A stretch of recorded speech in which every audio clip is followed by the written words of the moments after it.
তুমি আবার দিল্লি যাচ্ছ নাকি? হ্যাঁ। তোমাকে আর দিল্লি যেতে হবে না, বাড়ি ফিরে যাও। কেন মধু, ও কাজে না গেলে বোনের অপারেশন করাবে কি করে? ও ব্যবস্থা আমি করে ফেলেছি। এই নাও সালমা, পুরো 2 লাখ টাকা আছে। এই টাকা আমি নেবো কিভাবে? ধরো তো, তোমার বোন আমার বোন না?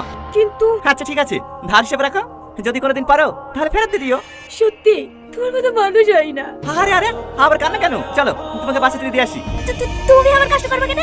আমি সালমাকে বাড়ি নিয়ে যাবো। কেন আপনি দিল্লি যাবেন বললেন যে? ও দিল্লি পরে যাবো, আগে সালমাকে বাড়ি পৌঁছে দিয়ে আসি, না হলে ওর মা বলবেন না মেয়েটাকে সঙ্গে করে নিয়ে গেল, একা একা বাড়ি পাঠিয়ে দিচ্ছি। চ মা, সময় মতো খাওয়া দাওয়া করবা, আর রুমটা যেভাবে গুছিয়ে রেখেছি সেইভাবেই রাখবা। ঠিক আছে।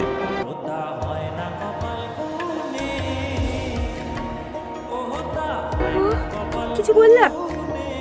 কই না তো।